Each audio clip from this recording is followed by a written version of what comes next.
Being who I am, shock films are mentioned to me, frankly, almost daily, but it's usually kind of the same thing over and over, just regurgitations of faces and traces of death. But one thing stood out really peculiarly to me. That was the mention of one hosted by Anton Lavey, the founder of the Church of Satan, and frankly, the father of contemporary Satanism. It sounded so ridiculous, I thought, well, this can't really be what it is, but it was in fact a movie of real, genuine human death, narrated by, frankly, almost the devil himself. This is about death scenes. Hail Satan! Hail Satan! Shem for us! If it's your first time at my channel, or if you are a regular little freak over here, either way, buckle in and I'm going to give you a quick little crash course on this shockumentary or mondo film. Shockumentaries or mondo films are a subgenre of exploitation horror that mainly come from Italy during the 50s and 60s, mainly from the creation of a film called Mondo Cane, which became a series. This was, of course, footage of just people living their life in what was deemed primitive or subversive ways by modern Western culture. But in the US, birth of the shockumentary or mondo film can be traced directly to the infamous Gore saga, Faces of Death, which was advertised as real, genuine death on footage, but in fact was almost entirely completely fake. Go watch my video on that. But even with this being fake, it created the very real existence of now these films of real, genuine death, packaged for the entertainment of the public under the guise of being for education or to face reality. The clean-cut truth is from prolonged exposure to the direct violence and death of the Vietnamese War, to the public causing some level of desensitization and the general morbid human nature of wanting to confront death from safety and total general curiosity, we saw the demand be born for real human death filmed and packaged nicely and tightly titled for you to sit at home and watch in your lazy boy. Death Scenes in particular is produced by Nick Bogas, well, what he was doing was pretty fucking bogus, and once again, it was narrated by Anton Lavey. Anton, the Church of Satan Lavey, which is kind of the whole reason we're discussing this today. The style, editing, and narration of death scenes seems kind of like this missing link that was sitting between Faces of Death and Traces of Death. Death scenes, though, differed greatly from many, if not almost all, productions of shockumentary films at the time due to the fact that it was mainly comprised of photographs. In particular, they were black and white photography from the life's work of a detective, Jack Huddleston, who worked in Southern California from the 20s to the 50s. There was some footage included. It was kind of generic detective B-roll and even just war clips that were accessible at the time, but the main focus in this were these crime scene photos, which many have never seen before or released to the public, let alone to be distributed and compiled in this way. The film itself starts with graphic photos flashing and of course bleeding text, because without bleeding text, how are we supposed to know we're watching a death film? We're then quickly met with Anton Lavey coming out of the shadows in a fedora and kind of the exact xylophone music you will ever picture when Anton Lavey steps into a room, quite literally ever. Which I will say, my fun little Anton Lavey fact I like to say all the time is he does play the calliope, or he did play the calliope, and I think he even played the calliope when he was working the circus. Regardless, Anton begins to tell us that during his work as a crime scene photographer, which also, side note, this is debated by biographers surrounding him. He has claimed I don't know why I keep talking about Anton Lavey like he's still alive. That's really weird to me, sorry. For the entirety of his life, really, he claimed that he worked for, I believe, 3 years as a crime scene photographer in San Francisco. There's no way to prove this. There's also no real way to disprove this. It's just something that's argued, but we're going to talk more about Anton later. And of course, like most death footage, it opens up the flipping of the question of not why did we make this, why are you watching this? Which, you know, he has a more sophisticated way of saying this with, just ask yourself, you have chosen to join me in this unnatural participatory ritual. And as eye-rolling and sigh-inducing as it may sound, it is ritualistic, is it not? The opening of the tape, putting it into the player, turning the lights low, your heart pounding, scared or excited at the prospect of being a voyeur into the unknown, but guaranteed. Our death. The most overly indulgent or even overtly privileged experience for a human to have. In Death Scenes, unlike its predecessor of Faces of Death, we only have our host in the initial beginning with Anton and at the very end. The entirety chunk of the film, we are just being guided auditorily by him as we look at these crime scene photos. Now, most of these pictures, as I mentioned, had never been seen before because they were from the private collection of a detective's life's work, but most of, if not all the photos in this, once published, would then be taken and repackaged time and time again. The format of it is extremely simple in the fact that the compilation of individual photos are grouped by cause of death. And the beginning starts with self-endings, which Anton quickly refers to as the most pathetic of all endeavors, but then continues to describe some people's chosen method as them being innovative or enterprising. Every photo is then put into a smaller niche grouping of the overarching. In particular, when we discuss the self-endings, it went from self-immolation, hangings, bullet wounds, poisoning. It's an absolutely unforgiving and visceral display of the final existence of people, and at times they'll go into specifics about the death of an individual, but it appears that's only when a photo is deemed more visually gruesome than others, or the celebrity section, as many of those are Hollywood golden era deaths. We're gonna jump right back into the contents of death films, but I'd like to talk about why in the 80s we were seeing such this boom of the creation of the shockumentary, or the Mondo film, or the death film, or the gore film, or whatever you want to call it. Outside of the aforementioned widespread of people seeing extreme death and violence via press of the war, by the 80s over a quarter of households had VHS players in their home, and it was estimated by the late 90s it would be 98% of households would have tape players. Crafting a higher demand of tapes, and of course extreme exploitation cinema had already been very much around, but now with the existence of private sale of tapes and people having the comfort of their home to watch it, the predecessors of grindhouse and shock cinema being played at CD theaters moved to being able to be played in your living room, and that meant less censorship and less worry of being able to make money back, trying to get cleared to be able to be shown in a theater and then get ticket sales back onto it. It kind of cut through this entire middleman of having to make sure you were doing something that was marketable to the people who were able to distribute it for you. A perfect storm just brewed completely together, with the now mail-to-order VHS straight to your home, which is exactly how Death Scenes was sold, and the entire creation and absolute success of Faces of Death and its bastard children of Traces and Gore and all of them. There was one thing that was totally clear. There was a craving in the public to watch real, genuine human death, which is absolutely nothing new. This boom of shockumentaries is frankly just the middleman of the Rotten.com modern age and the pre-existing conditions of humans going to gladiator fights, watching gallows hangings and executions, and people being guillotined. There has always been this existence of people who want to watch people die. And this shockumentary thing just made it a hell of a lot more accessible and comfortable, one could say, for individuals. As for the motivation of creating these, it was money. You were able to make so much money doing this if you genuinely sit there and think about it. The lower cost of creating these films via the private sale, it would commonly cost less than $100,000 a budget for a shock film, and they would reap in at times hundreds of thousands in revenue. And where Death Scenes even profited more was the fact that they didn't need to do any fake footage or even real video. It was all compiled of photos. This probably cost almost next to nothing to make comparatively to a lot of the other ones. There was no real sourcing or licensing out of things. It was almost all the collection of this private detective that Nick had sourced. Back to Death Scenes and its contents. There's this middle point where you start kind of doing a shift of the mode of death to the who of death. This was mainly because it started involving the death of celebrities, and during, once again, the time this detective was working, it was the so-called golden years of Hollywood. But this would span from not just the death of famous celebrities to famous cases of death. In particular, the murder of Elizabeth Short, which is more commonly referred to as the Black Dahlia murder. Elizabeth was an aspiring actress who became infamous in death. Her body was found January 15th of 1947 in a vacant lot in LA. She'd been murdered, totally mutilated pre- and post-mortem, and bisected, left to be found.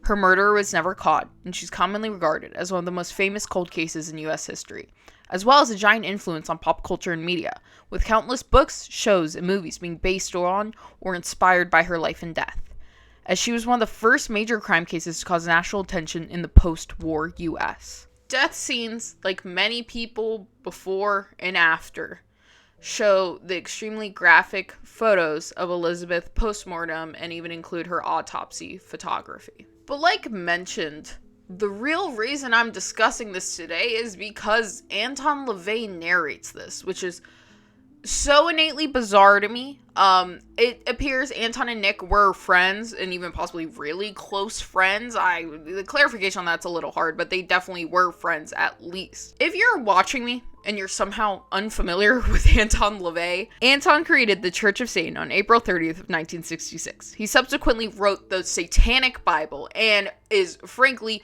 the foundation and father of contemporary atheistic Satanism, as much as many people like to try to disregard and pretend he is not.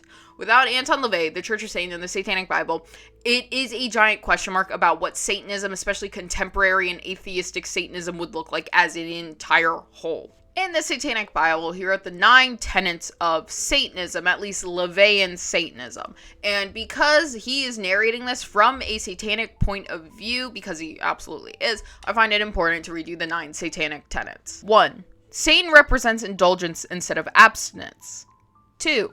Satan represents vital existence instead of spiritual pipe dreams. 3. Satan represents undefiled wisdom instead of hypocritical self-deceit. 4. Satan represents kindness to those who deserve it instead of love wasted on ingrates. 5.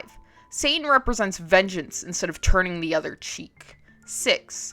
Satan represents responsibility to the responsible instead of concern for psychic vampires. 7. Satan represents man as just another animal, sometimes better, more often worse than those that walk on all fours, who because of his divine, spiritual, and intellectual development has become the most vicious animal of all. I find the 7th tenet to be violently important to the discussion we are having today about the intellect of man and how that can make him worse than monster. 8. Satan represents all of the so-called sins as they all lead to physical, mental, or emotional gratification. 9. Satan has been the best friend the church ever had as he kept them in business all these years. And like I said, listening to Anton do the narration is, frankly, the only thing that is interesting about this. I'm going to talk about it in a minute, but I never advocate for anyone to look at death, especially gore, especially exploitation cinema. It's genuinely not good for you. But hearing Anton Lavey speak in this context is violently interesting because it's not something you hear from most narrations when you see shockumentaries. Most shockumentaries or mondo films kind of go 2 routes. Either they're overtly, disgustingly obscene and don't give a single fuck and are even cracking jokes and violent and awful, or they go under this kind of over-the-top, like, educational, intellectual standpoint of, like, facing your reality and the reality of death. These are kind of the two, and Anton being who he was, he kind of walks this middle line, but you see him always pulling back into the satanic belief system, even at times referring to some people's death as their own excess of the folly of man, which falls right into the satanic belief system of coveting things on the physical, material plane over the moral plane of choice. It is once again, one of the tenets of living in excess. Satan represents living in excess, not abstinence. So you see him refer this to the death of certain individuals as well. But it's interesting because at times it seems like he's saying it almost in a negative way,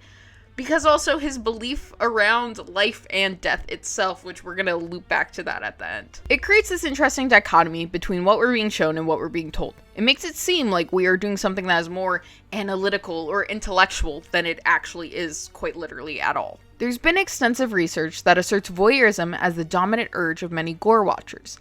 This turns the suffering or brutality into a form of scopophilic drive. This falls within one of Freud's beliefs, that pleasure is obtained from simply viewing, which in this case simply reasserts the exploitative nature of watching over the possible intellectual educational engagement, but more importantly, the non-existence of an empathetic gaze. It's part of the reason most shockumentaries have a host that has some sort of credential, fake or real. It creates this air of importance around it. The importance of what's being shown in the vein of this being educational, when in all reality, it is once again the mutilated, most times nude bodies of murder victims, or the decapitated bodies of people in vehicular accidents. It was also very interesting hearing Anton because there was a way in which he was speaking when we saw photos that kept feeling so familiar to me. And I was like, well, I've spent so much time listening to Anton Lavey in my life that I'm like, well, it's just because I'm listening to Anton Lavey. But it was in the specific format of how he discussed the death of people that were being shown to us. And I realized it was making me think of Butcher MD, which is a Gore grind band, but they have an album called Traces of Gore, which has the samples of shockumentary narrations while they start the song. And it is exactly how Anton was describing these pictures and death scenes. And it kind of clicked for me that death scenes is kind of this giant foundational piece to the format of a shockumentary, at least once you get into this real realm, is it went from Faces of Death, where it is very almost campy and theatrical in nature, and most of it's fake, and how Anton sat here and got so just fucking weird with it, and the descriptions and how he talked. It absolutely started shaping the narration of people who were just showing us death to show us death. I stand by the fact, and we have extensive solid backing psychologically to the fact that looking at these visceral photos and videos of deceased people, more specifically mutilated bodies of deceased people, does no good, psychologically or educationally. And of course, this is absolutely a shock film made for pure exploitation, And that was the added part of Anton Lavey being there. Anton wasn't purely here to give us deeper thought of the visuality of human blood and brain on the wall, and how it shows the hedonistic nature of man and his previous experience working as a photographer.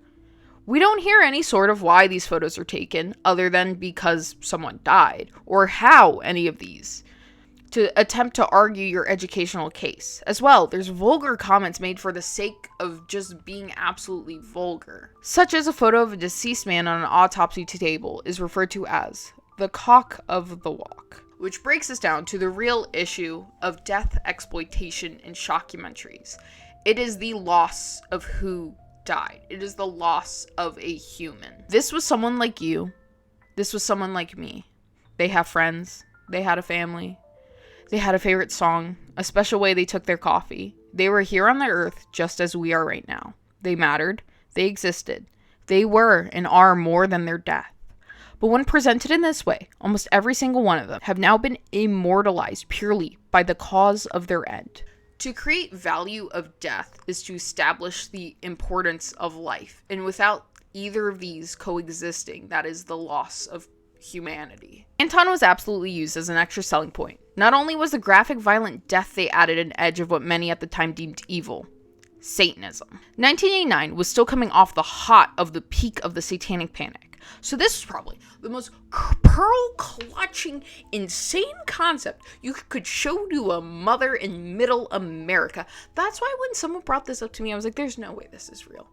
Anton Lavey, the Church of Satan Anton Lavey, 1989, sat and hosted a movie of graphic pictures of murdered, mutilated people. It sounds so ridiculous. It sounds like an internet urban legend. It sounds like you shook every keyword you could go and just threw it at the wall and just set it all together. It seems so unfathomable and insane, and it is absolutely completely real.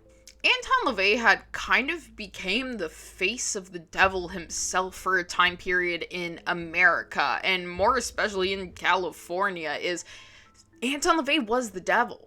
So to have something like this made, it's just so insane. And again, listening to him talk, if you spent time listening to Anton Lavey, you know what I mean. He, regardless of how bad of a man he was, because of course he was, there's just this cadence in which he speaks that is very interesting to hear. He speaks like a man of power who is very particular and precise in his vocabulary and likes to use a very extensive and peculiar vocabulary. It seems like almost every time he speaks, he's waiting for someone to be writing it down. And that's what makes death scenes stand out so much, is Anton as a whole being the selling point of the face of the devil leading you in, but just the way he speaks was completely different to most of what was being made at the time surrounding this. And like I said, we don't see him in a snazzy hat past the beginning and the very end of the film, but he did film an interview or an extra thing for this, which I believe was put on later DVD editions and was put into a vaguely recent documentary about him. And like most things, the ending of death scenes is awful. It is a continuation ramping up of horrible mutilations and deaths of individuals. Particularly at the end, he describes a awful but truthful existence. That cold-blooded murder has a forbidden zone, which is the truth. I've discussed it about every time about Gore. There are people that have limits. There is one giant limit. Most people, even the most extensive gore hounds, all come to agreement upon. Children. Anton tells us that for a long time, the murder and assault of children was far too gruesome for the media to report on majorly. That was until the Lindbergh baby. If you're unfamiliar, on March 1st of 1932, 20-month-old baby Charles Lindbergh was kidnapped and stolen out of his crib in his home and held for ransom. A crudely written ransom note was left behind for the safe return of the baby. This quickly became the crime of the century, with baby Charles appearing on the front cover of Time magazine the day after. The state of New Jersey, where the kidnapping took place, offered a $25,000 reward for the safe return of the baby, as well as the Lindbergh family themselves offering $50,000 on top of that. Now, at the time, kidnapping was not a federal crime, it was a state crime, so the feds weren't immediately able to jump in, but the predecessor to the FBI, I think they were called the Bureau of Investigation, the BOI, they were quickly involved in the case regardless. Eventually using a middleman for contact to get to the kidnapper, they got to someone who at least claimed to be the kidnapper and was able to provide the sleeping suit of baby Charles to confirm that he had some relation to where the baby was being held, was met with and given a partial part of the ransom. I believe it was $50,000. And he told them that baby Charles was being held by two innocent women. This was a lie. On May 12th, a truck driver would pull over into a wooded area less than 5 miles from the Lindbergh house to relieve himself, when he would stumble upon the body of baby Charles. It appears he was killed by a blow to the head, and some sort of hasty burial was attempted at the scene. The family decided to cremate Charles very quickly after this discovery. After investigation of where the serial numbers of the money provided as the partial ransom were being spent, they found their suspect and ultimately culprit, Bruno Hauptmann. After arrest and trial, he was sentenced to death and executed via electric chair on April 3rd of 1936. Some still maintain to this day a vast amount of conspiracy theories that Bruno, in fact, was not the kidnapper and that there was a larger conspiracy, there were other people involved, everything of the like. Regardless of the truth of this matter, a 20-month-old baby was stolen out of his bed, taken out, and killed and thrown away. That is a matter of fact of what happened, regardless. And the kidnapping of Charles Lindbergh would actually end up changing the entire laws and classification of kidnapping in the United States. And the crime scene photos of baby Charles were included in death scenes. And he was far from the only child deceased and murdered, photographed and shown in the film death scenes, as well as other various instances of mothers killing their infants and newborns, which I do not feel is necessary to get into detail here. There is also a large section on babies being placed into trash receptacles after birth for various reasons. During this time period in the 20s and 50s, it was very hard, if even accessible, and most definitely very unsafe and illegal for women to seek alternative options for pregnancy termination, which led to a giant increase of babies being found in trash receptacles, either harmed and placed in there to be found or just placed in there to die. Many of these are cold cases that to this day are completely unsolved. As well, the last people shown are extremely mutilated, many of them victims of serial killers, as well as dismembered or even necrophiled and violated postmortem graphically. And if you sit down and look at the layout of this film, it is violently clear why they do this. It is this slow escalation that kind of will keep you locked into a film, if you want to say it like that. You start with self-endings where some people have an easier time looking at them, saying, you know, this person chose to die, or things of that nature, and it escalates all the way to the most extreme things they were able to obtain. But as mentioned earlier, or I didn't mention at all, I can't remember, Death Scenes was a trilogy because no one really would ever just make one-off shock films, but Anton would only appear in the first one. The second film begins with intermixing color video footage, and that is the majority of this. It starts straying away quickly from the original film of being black and white crime scene photography, and it quickly falls into just what was, you know, Gore films at the time, and it is a lot of war footage, and in particular, I kind of can't believe I've never mentioned it on here before, one of the most tragic accidents on a movie set was during the filming of the Twilight Zone movie. A helicopter accident would take the life of actor Vic Morrow and 2 child actors on set, as well as injuring another 6. This happening during filming means it was all captured on camera, and subsequently has been spread far and wide in the Gore world, even appearing still to this day in various mixtapes. I believe that Death Scenes 2 might be one of the earliest instances of this footage actually being shown to people, and like I said, anything that gets shown for the first time in any amount of gore will quickly get ripped and spread across all of them. And it harps back to the fact that this is not made for any reason other than shock. The reuse of clips used already 10 times over by others in the same fashion shows just how little there was ever any thought or care into being educational. As well as its shift from the original film, it shows that it's just fitting to the craving of the new 90s shock market now being fed more extreme videos. This is what they felt like they needed to meet. As well, because I think it's fucking nuts, Netflix in the 2010s had Death Scenes 2 available for renting and rated it TV 14. I also saw people say they rented the original Death Scenes when it was still DVDs in the mail from Netflix.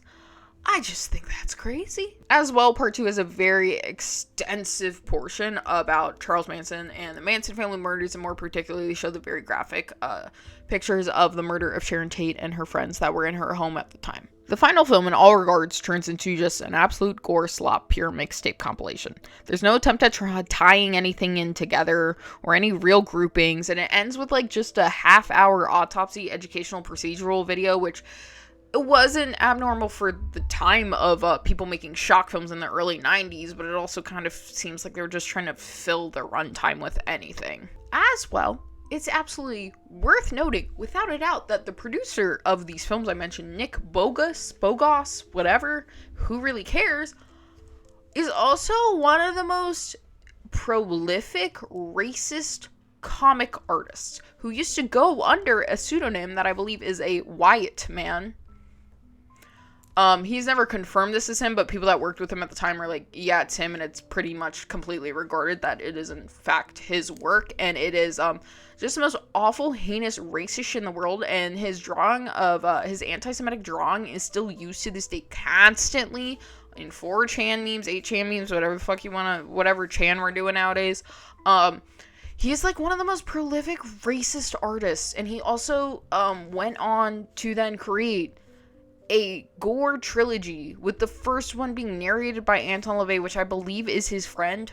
At the bare minimum, they're definitely friends. I don't know more of their relationship. He went on to make a documentary about Anton, and then a subsequent documentary about a disabled artist, Goddess Bunny, who she gets used for exploitation stuff all the time, and it's just super bizarre and definitely obviously worth mentioning because we're talking about stuff he made. The end of Death Scenes, as I mentioned, takes us back to Anton, speaking directly to us, and it follows about his sentiment surrounding death. A greater realization.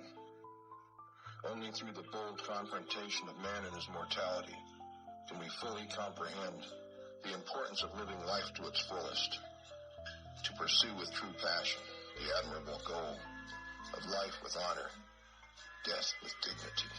And this is the one positive takeaway I can find out of this entire thing. I think we all need to face death a lot more. I think knowing you will die gives you a power you should use every day. What a gift it is to enjoy this while you can. I love death so much. Obviously, I surround my entire life in death because I love death so much. It makes me love life so much. I can make those uncomfortable choices in life. I can take risks. I can live truly, deeply. I try to live with absolutely no regrets because when I'm dead, I am not going to think about what someone on the street thought about my outfit or my tattoos or the comments people leave about how ugly I look or how my eyebrows are weird or some boy I like saying he doesn't know what he wants. When I'm dead, I will think of none of this. So I like to live my life as freely and truly and deeply and fully as I can. When I'm dead, if I can think about anything or feel anything, it'll be about what I did for myself, what I had, what I loved. All I can hope for when I die is a friend or two remembers me, you know? They hear a song on the radio and they go, oh, Darby liked that song. Instead of being permanently burned onto a DVD as the tattooed, slashed up corpse as we create people into. But that's the thing. We have absolutely no control of anything after death. No matter what you want, And that's scary, but really freeing. I find my strength in my death, and I encourage you all to do the same. The only thing in this life that's promised to you is your death. Embrace it. Make your life count. Don't hold back. Do what you want. Be who you want. Treat every day being alive with care. That's my biggest issue with shock content, and it always is, and I'll always fall back to this. It's that person didn't consent. You can't consent in death, and you become whatever someone else wants you to be. And I think it's a responsibility of people to not let that person be whatever they want them to be. It's to say their name. It's to remember who they are. If you want to have this fixation on their death, fine, so be it, but say their name.